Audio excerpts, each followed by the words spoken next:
Hello, hello, and welcome back to Mindfully Rich Podcast, your weekly look at life and finances with a twist where we talk about improving your overall relationship with money and building better financial habits. On each episode, I'll discuss real life situations and give y'all practical advice. The point of this podcast is to help you stay in your financial lane so you won't end up broke. I'm the creator and host, Richie. Now, let's jump into today's conversation. What's up, y'all? I got to give y'all a full disclaimer.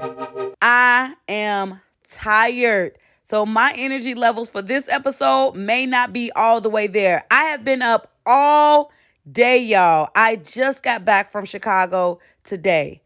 Over the weekend, I was in Chicago because one of my favorite uncles passed away. And so for those of y'all who listen to the podcast, you know I was just home in June, visiting my grandmother, visiting the family, had a great time, right? And so I end up having to go back this weekend to celebrate my uncle's life. We had lots of memories. I enjoyed being with my cousins, talking to my family, although we hate getting together on such bad occasions like that. Funerals, of course, we never want to see someone pass away when you're getting with your family, but I really did enjoy myself. But y'all, I have not had any sleep. It is 1:17 a.m. right now, but because I want to be consistent, I appreciate y'all listening, all of the support that y'all have been giving me. I had to bring y'all this episode. And so we're going to go ahead and jump into it.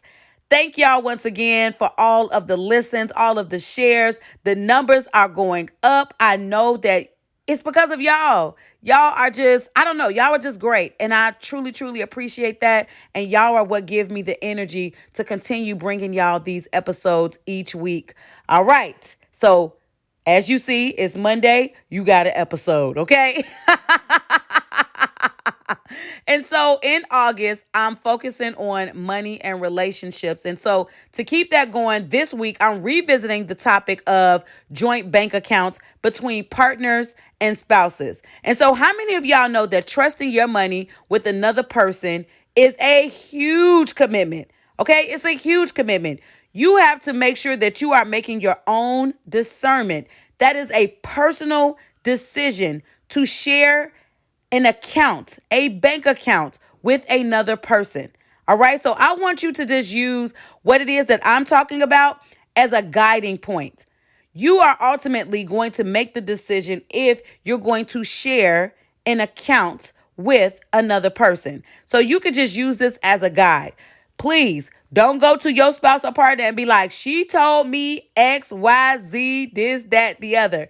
I want to help you with getting these money conversations started because if you're unmarried or married, regardless, these are hard conversations to have, and everybody can't have money conversations. And so that's where I come in. I like to make money and financial topics digestible for everyone and make it easier for you to understand and then talk about with other people. All right. And this month, we're talking about how you can have those conversations with your spouse or your partner. All right, so we're going to go ahead and jump into our mindful money moment. So for those of you who are new, I normally take a topic point from a music title or anything that I think of be of interest for our conversation. And so this week, I am revisiting my 14th episode that I did on May 27th. It was titled They Don't Know, and it focused on joint bank accounts. And so today is going to be They Don't Know Part 2. So you're going to have to go back to that episode to see what I talked about regarding joint bank accounts and also joint loans, because today I'm mainly focusing on 3 ways to know you're ready for a joint bank account with your partner or spouse.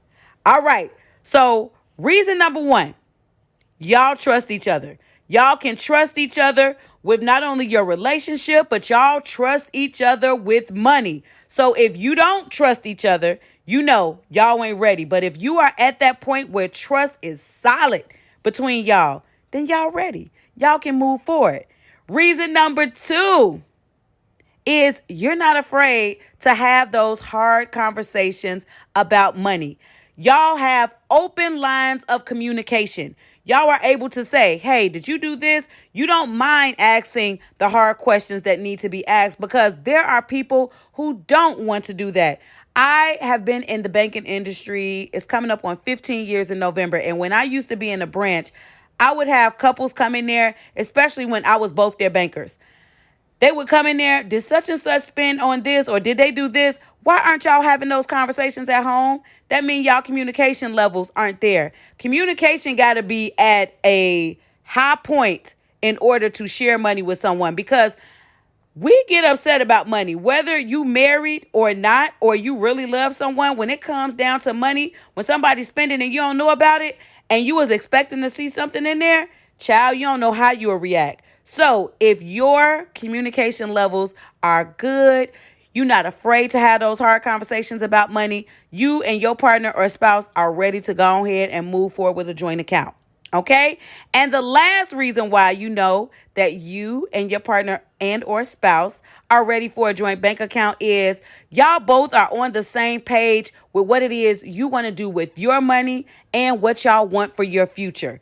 When y'all get on the same page of what that looks like for you, we have our goals already set. We've pinpoint what this looks like. We know you do this, you spend on this, or you pay for this, you do that. When y'all are on the same page, that is a beautiful thing. That means y'all are ready for a joint bank account, because there are lots of people who enter into joint bank accounts and they are just not on the same page.